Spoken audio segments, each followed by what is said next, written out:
I'm just gonna do 15 minutes. Hello. I am meeting today with Sergeant Smith. This is going to be his initial therapy appointment with me. He was referred by his primary care manager at the Air Force Clinic due to some concerns of symptoms of PTSD following a 1-year deployment in Iraq. Thanks. Hello, Mr. Miller. How are you? I'm good. How are you? Good. Thank you for coming in today and meeting with me. You're welcome. Okay. Do you know why you referred to meet with me today? Yeah, because my boss is worried about me that I've got. He says I have symptoms of PTSD. I don't know what he's talking about, but he says that I do stuff at work that he feels like needs to be seen. Okay. And when you say PTSD, do you actually understand what that means? Or I don't know. what? People always say, people come back from the war. They say they have PTSD, so I guess that's the term everybody uses. So I have no idea what it means, but that's what people say I have. Okay. Well, typically when somebody does deploy into a war zone, which you have, when I looked over your paperwork, and I did read that you were in combat, typically that you can suffer with symptoms of PTSD. What are your current symptoms right now? I'm having a lot of nightmares, reacting things that happened in Iraq. Like I keep getting flashbacks of my buddies that two of my best friends got killed, and then I'm waking up at night and I'm having like night sweats and flashbacks. So, and it all comes back to that one incident. So, and then at work, he says I'm being on guard all the time, which I don't think I am, but he tells me when people come in the office, instead of me, like my desk is right next to the door. I used to be able to have it there. I moved it now around to the front so I can watch the door all the time, because I don't like people I feel like someone's gonna jump me, like I feel jumpy. Okay. Have you shared any of this with anybody else? Or I told my supervisor, and my wife knows. She's got bruises all the way down her arm and stuff from hitting on her at night. I don't even realize that happened. Okay. How do you feel after these things happens with your wife? How do you feel? I feel bad. Okay. Because she wakes up, she's bruised, and I don't even know what happened. Okay. And I don't even know I'm doing it at night. Okay. And what are your nightmares actually about? When you're saying you're having these nightmares and you're waking up sweating, what's actually... Two of my friends got killed in Iraq, and we were out regarding the base, and mortars came in, and they didn't... I guess we thought we moved fast enough, but we didn't end up killing them. So all I keep doing is replaying that night that it happened to them. Okay. That they died. I'm sorry about that. Thanks. And did you suffer any physical injuries? No, I actually, they took the brunt of the blast, and basically, nothing really happened to me. I think it's more, and people say it's more psychological than it was emotional. Physical. Do you feel any guilt that? Yeah, I always wonder why it was them and not me. You always have that feeling. Like, and they had kids at home, and I was the one that didn't have any kids, and they had a wife and kids, and both of them passed away. So it was hard on the unit, and it was hard on us. So you always wonder why them and not me. And how long have you been home since 9 months. This deployment? And you haven't received any kind of help or anything? No, I told my supervisor about it, and I told my doctor about it, and obviously here I am with you. They think that you're going to help me, so I don't know. We'll see what happens. What would you like to get out of coming into therapy? What are some things that Well, I'm hoping I can cope to not be able to hit my wife. That's not good, Okay. And then I'd like to not be guarded all the time. We even go out to eat at a restaurant, and I can't sit next to the door. Okay. So I'm always like jumpy, I'm tired, and by the time I get home, I'm tired from being guarded all the time. Had there been any coping skills or anything that you could do when you're feeling anxious or excited or nervous? I don't know. I exercise. I don't know if that helps out. But that's the only coping skill I know about is exercise. Okay. So I like what to run a lot. kind of exercise I like to run a do? lot. So I run when I get home, and then I don't like to go to gyms because there's too many people in the gyms. Right. I get nervous. Do you have any friends that? No, me and the friends work out, but I don't like to go to gyms. Most of them like to go to the gyms and do what is that, War Fit or whatever you call that thing where they're like always picking up weights and throwing it down. I don't like doing that. So they like doing that. Are there any people that were with your unit that you still work with now? that can relate to what you're Yeah, I going mean, there was a through? lot of people that were over there, but not a lot of people. They didn't lose their best friends. They knew who the people I lost, but they weren't on duty that night with me that happened, so they could relate to it. I mean, they know what happened, but they weren't there personally. Okay. And so working out works good for you. Have you, and you told me at nighttime you suffer with the nightmares and the Yeah, I night mean, they keep sweats. giving me all these sleeping pills. I don't like to be on drugs. Yeah, so I was going to Yeah, ask you, what yeah. kind of medication I don't know. are you They said on? some type of sleeping, like Ambien or something like that, Okay. and I don't like Ambien because it intensifies the dreams, so it's not Okay. good.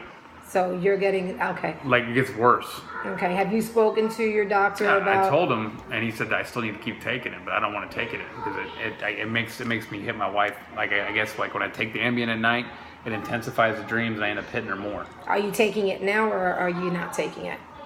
I haven't taken it in a while. Okay. So are you able to fall asleep without the Ambien?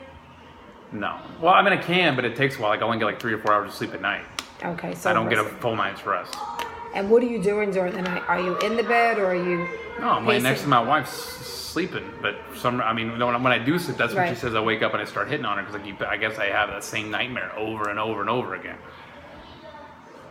Okay. Were they? Are you on any other medication at the time? Did No, they he want to said give just you Ambien anything? for the dreams. He doesn't know what else to put me on right now. I told him I don't like to be on meds. I don't like to be feel like I'm drugged out all the time. Okay. And then if I'm on too many drugs, I go to work, I can't do my job, and then I feel like sleeping all the time. So I don't like Okay. doing that. All right. And are there any situations or certain particular things that trigger these feelings more often? I guess when I look back at the anniversary, like if I know it was the kid, my buddy Jake's his son's birthday already, I knew when that was. His dad's not there, so that triggers that. I think about him not being home. When their anniversary, the dates when they actually died comes up, I get nervous. That triggers it.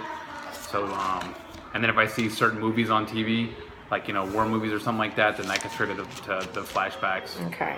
Well, I would definitely recommend, trying to stay away from watching any kind of movies like that, because anything that can trigger your symptoms, we want to try to avoid, to try to alleviate. So war movies and particularly places that you said right now that are loud and crowded. Yeah, I don't like going into Walmart at all. Okay. My wife has to go to Walmart by herself if she picks up stuff because I don't like to be. As soon as I feel like people are closing in on me, Right. I get my heart starts going really fast and I have to leave. So when you feel some kind of a panic attack or something starting, have you ever tried deep breathing exercises before? No. Okay. Would you want to try it? Deep breathing exercises? What about if I just exercise? I could do deep breathing, I guess. I mean, but it's like exhaling and inhaling. Is that what you're talking about? Yes. Okay, so go ahead. I guess I'm here. I might as well try it. Right. Well, first thing I'd want you to do is try to just relax your whole body, kind of Yeah. relax your hands, and if you could just take a deep breath in and out, relax your shoulders, and try to relax your whole body, and take a deep breath in and out, and then this time put your hand on your chest, on your heart, and try to raise your chest up. Take a deep breath in.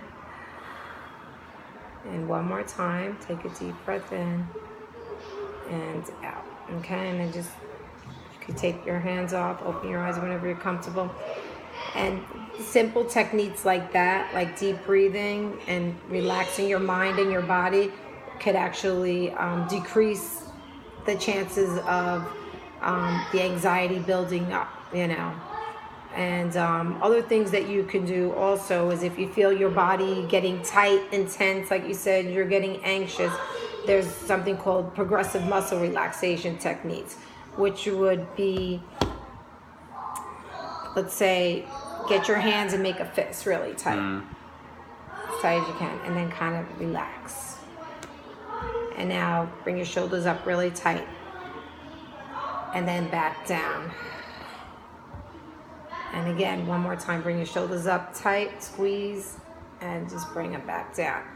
And I'm going to give you some handouts on this that you could do. And also, It would be even something you could do with your wife at night when you're trying to like settle in at night and your mind is racing and you can't relax. That you guys could even sit in bed together and hold hands or something, and you know, she could be a support to you. How do you feel about doing something like that? Sure, I'm willing to try it. Yeah.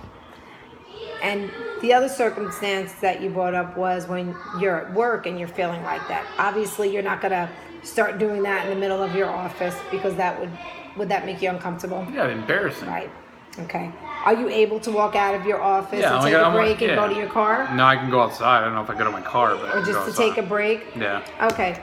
And if you feel that happening and you can't get up and get out of your desk, you could do, we did muscle relaxation techniques on the top. What you could do is you could try like squeezing your knees together. Can you try to do that? Like right now? Tight? Yeah. And kind of squeeze and then relax. These are all techniques for a progressive muscle relaxation. And if you get a lunch break or you have some time, or you're home and you're suffering with the visions and the nightmares and the flashbacks, another thing that you could work on would be guided imagery.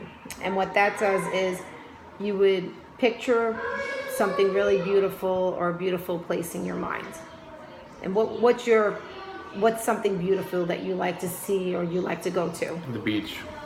So you would like to see the beach with the waves and the... And a Corona in my hand. Okay.